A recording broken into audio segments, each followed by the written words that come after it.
What's up, everyone? Welcome to the Being Beautifully Honest channel and podcast. If you are on the podcast platforms, please do subscribe. And if you are on YouTube, I would appreciate you subscribing to the channel as well as hitting that like button while you're at it. It's like walking into the room and hitting that light switch. Let's just go ahead and brighten up the place. And let's get into this conversation. Okay. Charlamagne Tha God. One of the hosts of The Breakfast Club. He is on iHeartradio. He has podcast deals, television show, former co-host to Wendy Williams for years on radio, and actually comes from a place that I don't live very far from, Moncks Corner, South Carolina, a small town in South Carolina. I am originally from Charleston, South Carolina. I remember many years ago, I was young, when he was actually on radio here in Charleston, South Carolina, on a radio station called Z93 Jams. Used to be an urban R&B and some hip-hop station. It wasn't really a lot of hip-hop back in those days when it comes to having a full station like that. But I don't want to say that's where he started, because I don't know if that's where he started, but I believe that's kind of how he got his springboard into media. And he has become a very successful figure. His Wikipedia says that he's from Charleston, South Carolina, but he's actually from Moncks Corner, South Carolina. I'm from Charleston. Moncks Corner is a small town several miles away from Charleston. But anyway, his Wikipedia says that Leonard Larry McKelvey, that's his full name, known professionally as Charlamagne Tha God or simply Charlamagne, is an American radio host and television personality. Well, if you Google him, you'll see a number of things come up, and a lot of things are talking about him speaking about politics, speaking about Kanye West, and, just a number of different things. You see him a lot. And Charlamagne, he has definitely made the rounds over the years. He's written a book. He's done a lot of interviews. And he said a number of things, and he's done a number of things that people have called out. Like, one of the things that people have talked about was him sniffing the seat, a chair that Jennifer Lopez sat in when she came to be interviewed on The Breakfast Club, which is, let's just be honest, it's gross. And also, he has admitted to some things with regards to now something that's come out. And I'm going to play this clip. This is from TashaK of Unwine with TashaK. A couple of days ago, she broke the news that a lawsuit has been filed against Charlamagne and iHeartRadio by a past victim by the name of Jessica Reid. Now, if you are not familiar with Jessica Reid, there's this situation that Charlamagne has actually discussed from many years ago when this young lady was 15 years old and he was older. And they went out to an area in Moncks Corner, actually. It's called Short Stay. I've heard of the place before. I'm not familiar with it. I've never been there before, but I think it's like some sort of compound where they have like cabins and things, and a lot of people who are like in the military can go out there. So at any rate, some things happened out there that Jessica Reid said that she was not condoning. She was trusting him when she was with him, and some things went down. And I don't really want to talk about that, but I'm going to put a clip to her interview in the description box, because I watched the interview twice when it came out several months ago.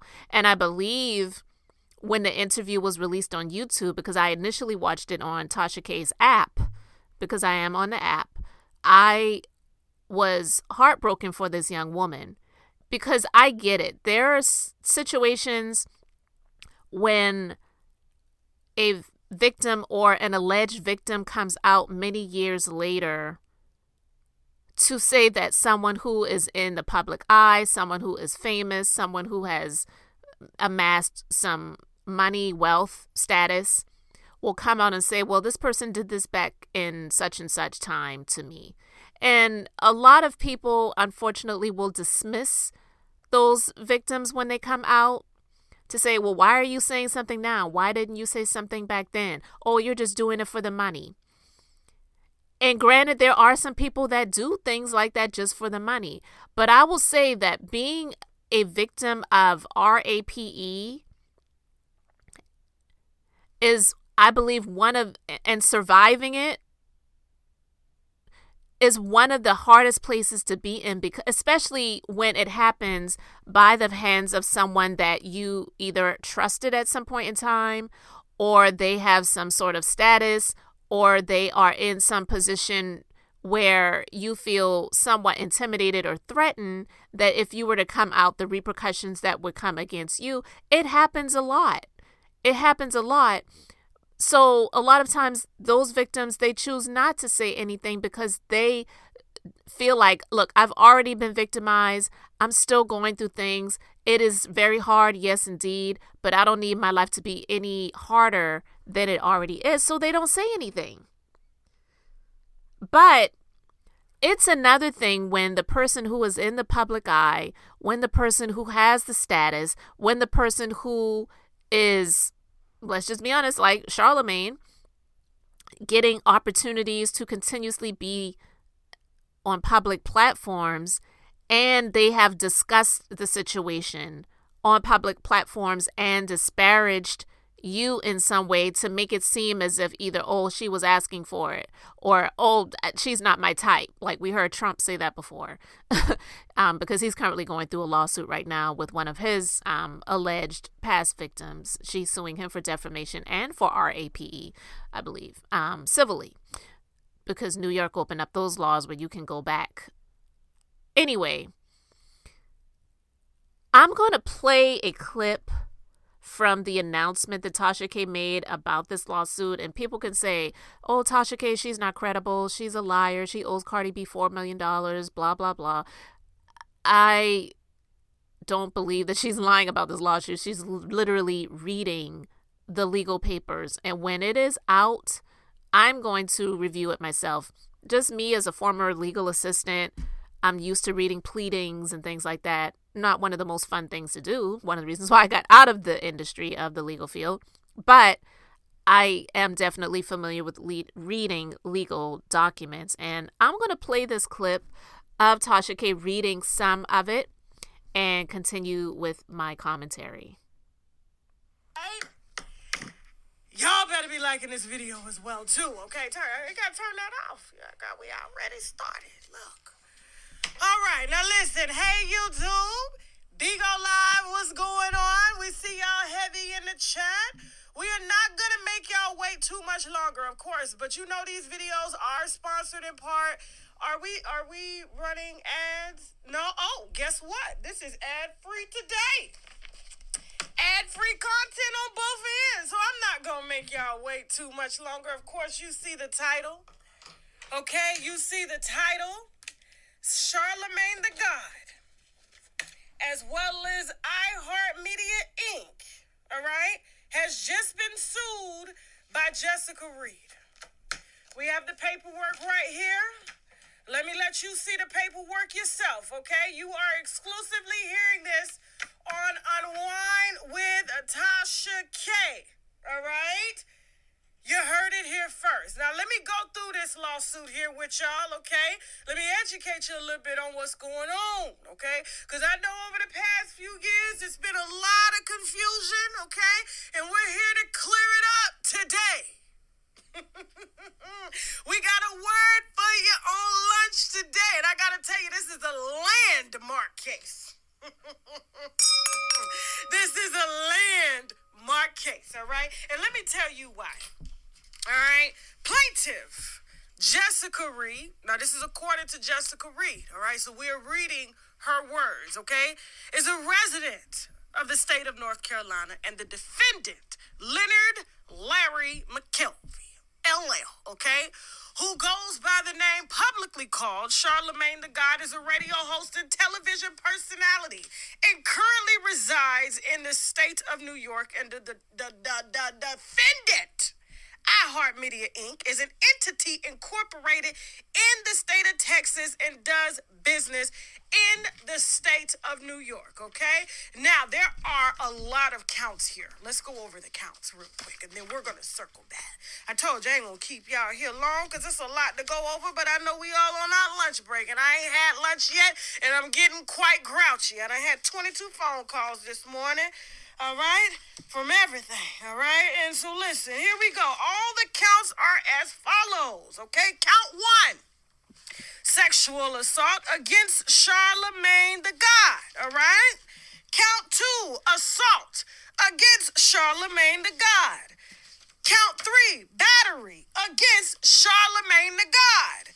Count 4, defamation against Charlamagne and iHeart Media, okay? And count 5, intentional infliction of emotional distress against Charlamagne and both iHeart Media together, okay? Since iHeart Media, in my opinion, has decided to lay in bed, okay, with Charlamagne, and whoever he decides to take to bed without their consent, all right, they are incorporated in this lawsuit here too. And here's why. Because Charlamagne, see, Jessica, after she was done with her interview, she was done, okay? She was done. She came, she set the record straight, she went back to living her life, okay?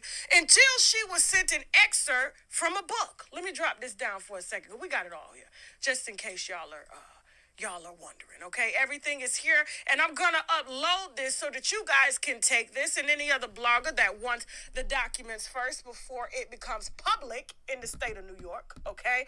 On Friday, and there's a docket number, and you guys will be able to verify that as well, okay? But it has been mailed off. It has been mailed off, and it will be accepted here on Friday. So I just kind of want y'all to see everything so that y'all know that this is a very, very real thing, okay? And let me tell you something. She was done.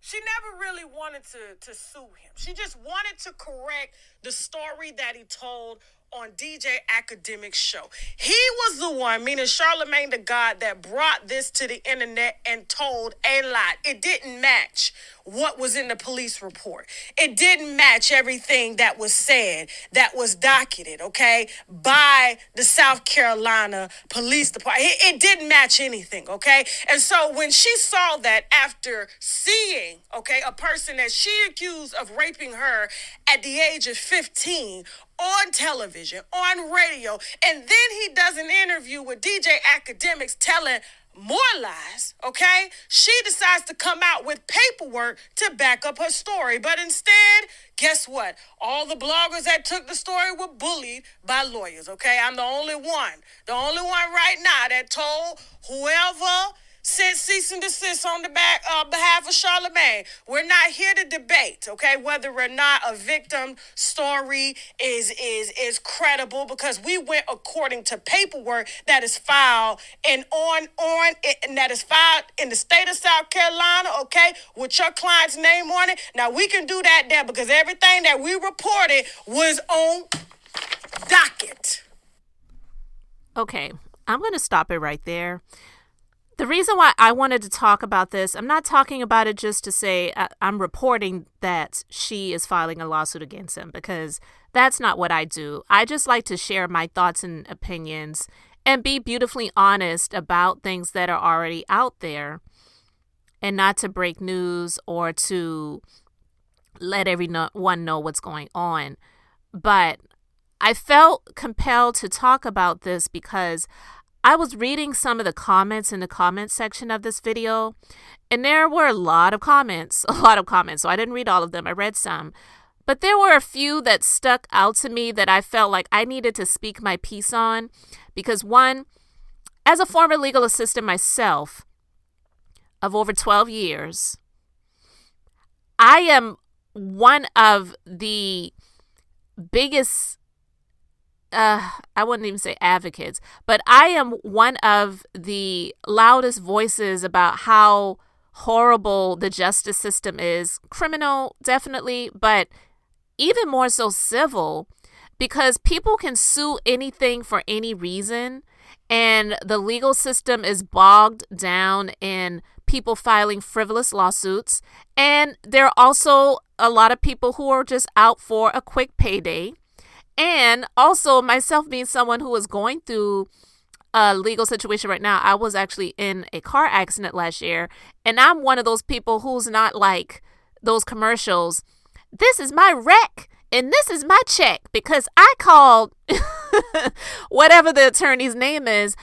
I'm not looking to take advantage of a situation because I got hit, but I was definitely injured. My car was completely totaled. The person who hit me was negligent. The accident should have never happened. And yes, I got an attorney to represent me because I knew that the insurance company was going to try to rip me off. And even with an attorney, the insurance company is really being stingy with what they're trying to offer me for my injuries and my inconveniences. You know, like the car that they totaled, I really love my car. My husband bought me that car and I really love my coupe, okay? But at any rate, this conversation isn't about that, but I'm just saying how the legal system is just so horrible. I get that.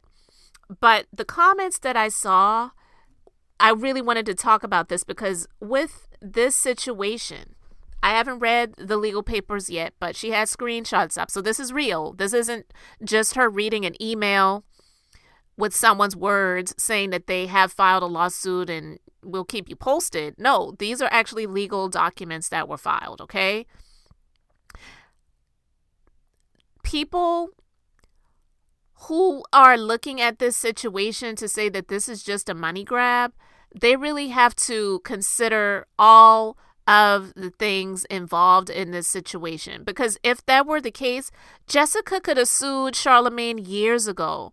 He didn't just come up. Of course, he's come up a little bit higher over the years, but he's far from the man back when she knew him, working on a radio station in Charleston, South Carolina.